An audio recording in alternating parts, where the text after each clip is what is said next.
One ref going one way, one ref going another. The third guy's like, hey, what do you want from me? And then this guy's pointing this way, and then that guy's pointing that way. Why it wasn't even the worst from last night. And also, LeBron James. We all do have freedom of speech, but at times there are ramifications. Let's go around the horn.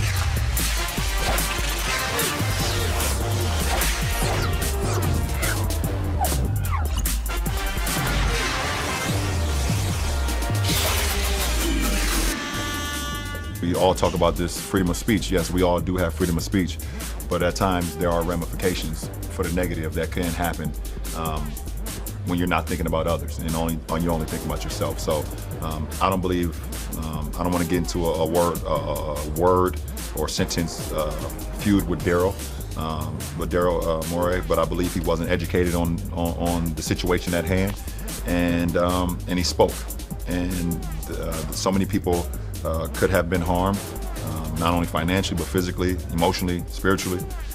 So just be careful what we tweet and we say and what we do.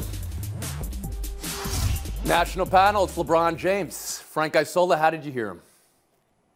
Well, I thought it was insulting for this reason. You know, he's well within his right not to get into the politics of China, the NBA, the United States. But if you're going to sit there and say that Daryl Morey wasn't educated on a 7-word tweet that he sent out and he was misinformed, you kind of have an obligation to explain to us, well, then inform us, enlighten us what the situation is about. Because I do know this, if LeBron James weighed in on a social issue, either on Twitter or spoke out about it, and Daryl Morey said LeBron wasn't educated or is misinformed on this topic, I think LeBron would be pretty upset about that. And that's what comes across to me as a bit disingenuous. Clinton Yates?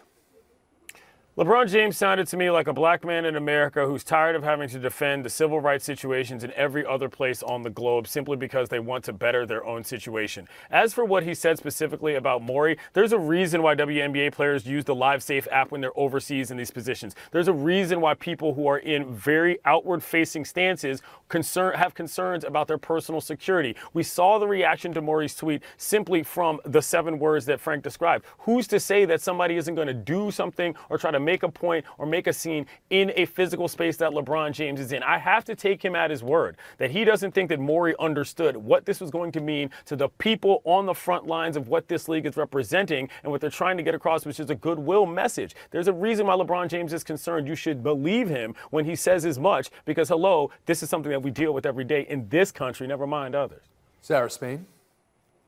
Yeah, I think his clarification that what he meant by misunderstood or was uneducated was about the ramifications of what would happen because of his tweet, not necessarily whether or not he understood the situation in China. That being said, there are any number of circumstances where we all have to show some cognitive dissonance, whether that's rooting for teams or leagues that have owners or GMs or people that support political or social issues we don't agree with, whether that's working for companies where our livelihood and the money that we make is dependent upon disagreeing or agreeing with policies that are put into place. But LeBron James at other times in his career has been willing to go out on a limb for things that matter to him. In fact, that's one of the reasons that we respect him so much, his intelligence, his strength, his integrity. And in this case, he wasn't asked about Morey's tweet or to defend either here or elsewhere the way that human rights issues are coming up. And so I think I read this instead as him saying to someone else, I don't want you to say something that matters to you if it infects me and my paycheck, or even, as Clinton said, whether I feel safe. But when I want to do it with our administration and our country, I will feel free to do so and not be questioned on it. That is a very tough line to walk. Tim Kalishaw? Yeah, it's a very slippery slope for LeBron, and I think it's a bad look for him. Also, when he says about Daryl Morey, when you tweet and you're just speaking for yourself and you're not thinking about others. I think he's thinking about millions of people, frankly, when he tweeted what he happened to say about the Hong Kong Chinese situation. Beyond that, when LeBron tried to walk it back a bit, he basically said his timing was wrong. And when he talked about the financial issue, don't do it then and the money involved. This is the argument everybody on that other side of the Colin Kaepernick anthem protests made. Just don't do it before the game. It bothers people. It might cost people money. I mean, we thought that was a false argument then. It can't be the right argument now. Clinton, you want to address that? It's the only reason it's the right argument is because we have to understand the constituencies we're referring to. LeBron James represents the players in this league. I said this last week. What the interest of the owners are versus what the interest of the players are very different. And if LeBron James or anybody else views this kind of conduct as concern trolling, I understand and I accept it. It makes sense if you're coming from a standpoint of a guy like him in this league. Any person, famous person or not, when they take up a cause, they shouldn't be responsible to take up all causes. I think you would all agree with that. My wonder here, though, is this even about the Morey tweet anymore, or whether it's about the second story that came out of this, the NBA allowing China to call all its shots. How LeBron thinks about that is just as important, if not more important, whether he thinks the NBA kowtowed to China and China's flexed throughout all this. So my question to you, Clinton, is how do you think people who are critical of LeBron are seeing it?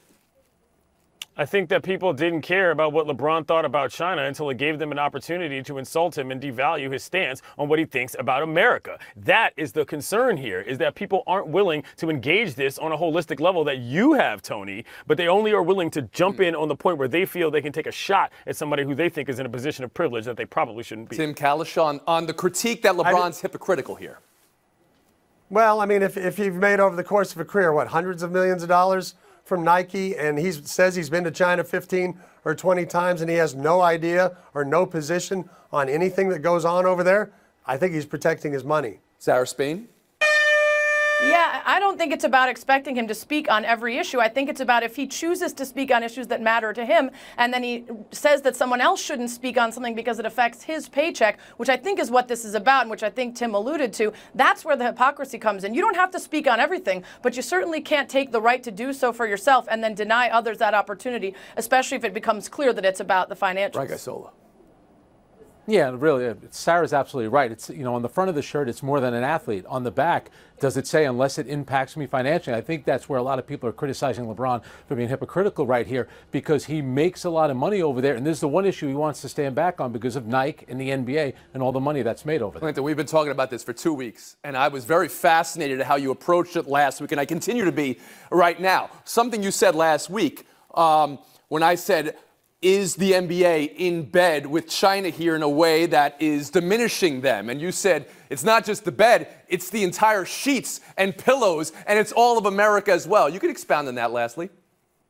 China is not the schoolyard bully in this situation. They own the schools, and all of the kids learn their languages across the globe. That's what being a superpower is. And if you're going to say that LeBron James could be speaking out for what the league should be doing, why don't you think about the owners who, in fact, make more money on basketball than he does? That's a fair point. Also a fair point is that everyone, I mean, you hold up your phone. I mean, parts of this come from China. Do we all agree on that? I don't even know what the cameras here are, where they're made. All of that's from China. I was talking to my friend Karin Phillips of the Shadow League right before we went on here. You know, it's not just about you're in bed with. Maybe it's just time to go sleep on the couch. We'll move on. Now to last night's football game. You thought you couldn't figure out the officiating in the league going in? What's pass interference? What's roughing the passer? What's a catch? Well, now we don't even know what illegal hands to the faces. These two calls on Trey Flowers. I mean, this affected the game last night. Sarah Spain, first to you. Did the Lions get robbed? And then secondarily, what type of problem does this now add to the mountain of problems the NFL has with officiating? Well, whenever we get asked this about a game, I usually have the same response, which is there are any number of moments in the game where the Lions could have taken the lead or not punted or stopped Aaron Rodgers from driving. That being said, there are also these calls that are egregious. And when we have as many replays and as many views as we have, we can't get fewer calls right. And that's what feels like happening right now. Now, there's more penalties and more penalty yards now than 5 years ago, than 10 years ago, as we try to increase safety, as we try to get things right. It's not working right now. And the Lions certainly have a beef here. All 5 of their games have been by 4 points or fewer. And when you lose one like this, where it feels like you got the stop you needed and you were going to be able to seal things up, you're going to point to these terrible calls and say, we got messed here. And I think the league, with the amount that we're talking about it, needs to figure out, at least to make us feel like there's accountability for the officials. It's going to be difficult to employ new rules, but you have to at least make the public think that they are being held accountable if they get things wrong. Tim Kalish, when you saw those 2 illegal hands to the face called last night, what'd you think? Well, you know, the first one, you know, when you're watching it in real time, I can see how the official makes that mistake. But after he should have figured it out after that, after Flowers has already complained, you're not looking at it right. And then to flag him again, I thought the second one was really bad. The Lions are just the latest team to get the worst of calls. There are three big problems in the NFL right now. One is social media. We see every call, every bad mistake. We see 13 Packers on the field, so we see all the stuff they get wrong. Two, there's a broken replay system. They don't even really want to deal with pass interference replay. We've seen that this year. And then third is the safety issue, which leads to all these outrageous roughing the passer calls that are even the quarterbacks would acknowledge sometimes they barely even get touched, and they're getting 15 yards, and it's driving the fans crazy. Glenn Yates? The fourth issue there is one that I think you can put together, which is the competition and the entertainment factor. I mean, do we really want every call to necessarily be so exactly correct to the letter of the law to the point that we're slowing games down and we're basically eliminating the need for humans at all? Probably not, man. At some point, you just got to say, hey, this is the football game. Can we get on with it? Some plays are going to be missed. And I think that's the question that the NFL has to decide before they're going to open up replay to everything. Why should I only be able to review a defensive pass interference call? I should be able to look at all of this and say either that was wrong or it wasn't, or I have to move on, and I don't. We've sort of opened the Pandora's box, tried to close it back, and what we get is a result that happened last night where the Lions didn't get a game taken from them, but they certainly weren't put in an opportunity to win when they probably should have been. Frank Isola? For me, those calls impacted the game. And the Detroit Lions win the game, they're in first place. They lost the game, they're now in last place in their division, in a very good division, by the way. So the NFL walked down this road, and especially started last year in the NFC Championship game, the most egregious missed call maybe ever in the history of the sport. So now we're going to review pass interference calls. And like Tim said, they're not even really they're saying, you know what, we're not even going to overturn any of these calls. You have to get to a point now where you have to allow the coaches to challenge basically every play. Give them one or two a game. Because last night, Matt Patricia... Challenge every play. Matt Patricia... two challenges a game. Matt Patricia should have had the option last night of challenging one of those egregious calls. So you say more challenges. All right, Kalisha, last word. Clinton made the best point about robbing the fans of the passion of the game to try to get things right. Pro or college, you watch a guy score a touchdown and the fans clap and then they wait for 2 minutes to see if it counts. You just can't have a situation. You know, when you blame social media to start with this, I thought you were going a different route. What you're saying is we see the errors over and over again. It's just like outside of sports and social media. If you log on for 2 minutes, it really feels like the world is ending every single second. And I wonder, I hope it's not. I hope it's not. Another reason why are shutting down the St. Louis Cardinals in a way we haven't seen since when? Ever? Since the '66 World Series? A veritable boon for St. Louis yesterday. A run, 7 hits. Didn't matter. Nats rolling. St. Louis is batting, or Washington's holding St. Louis, to 121 this series. Clinton, what are you buying? What are you selling? I'm selling the fact that the Cardinals have to do anything other than simply get the bat on the ball to get in this. 0 for everything from the left side of the plate, which is completely unbelievable. But the Nats are doing everything. They're scoring with 2 outs. They're just putting the bat on the ball. Look, I hate to say there's a little magic in this team, but it feels like it because they look nothing like what they looked like in May when they were a disaster. I don't think the Saints. And St. Louis looks nothing like they looked when they scored 10 runs about 3 days ago. Tim Kalisha, how about you? The Bravos. I'm buying that there's a little bit of destiny, and some of us saw it 2 weeks ago. Oh, yes. How do you do it, Kalisha? And now I'm buying that the Cardinals are going, Patrick Corbin, how many starting pitchers does this team have? We've only scored 2 runs in the first 3 games. This thing's over. Sarah Spain? I don't think it's over, though. Corbin has taken the only 2 L's the team has taken in this postseason, despite pitching well in that first outing. But there's only been 3 sweeps since it went best of 7 in '85. I think there's sort of inevitable going to be some sort of fight from the Cards, some sort of letdown from the Nats, and they'll close it out in the next one. Frank Isola? There was a point last night where the Nats had 8 hits for the game, and the Cardinals had 8 hits for the entire series, except for really Jose Martinez, where they finally put in the starting lineup. Nobody on that team really scares me. The Nats pitching off the charts, and the 2-out hits, that feeds into the whole magic thing right now. I just don't get it, though. They scored 10 runs in an inning the last game before this series. It's like they got every hit out of their bat before this series started. We'll move on. Buy or sell 2, the Carolina Panthers, 4 straight wins on a bye week, tweeting out how Kyle Allen is the first quarterback in NFL history to start his career 5-0 without an interception. That's going back to last year. And oh yeah, Cam Newton healthy enough to return to practice after the bye. Tim, what type of situation are the Panthers in right now? Do you believe they have a quarterback controversy? We've got a situation. We're not quite to the Dak Prescott sending Tony Romo into retirement situation yet. That takes 3 or 4 more wins. I would still, if Newton's healthy, I would still think about getting him out there, but it's getting very close. Sarah Spain? I wouldn't put him out there. He might have a higher ceiling, but we don't actually know exactly what Kyle Allen can do. And so far, all he's done is break records and get wins. They would save $19 million next year if they decided not to keep Cam around. And it's too small of a sample size to talk about that yet, even though I just talked about it. It sounds like you but just I think talked right now, the obvious choice is that Kyle Allen. Oh, my goodness. Sample size maybe turning into a certain word right here. Frank Isola, how about you? Cam Newton led them to a Super Bowl. He's a former MVP, so you have to give him respect, but you cannot make a quarterback change. They're winning games right now. That's all that matters. Oh, wait a second. You just did the same thing Spain did. Oh, he's an MVP. You have to give him respect. Here's the respect. You're not getting your job back. All right. That's right. How about you, Clint Yates?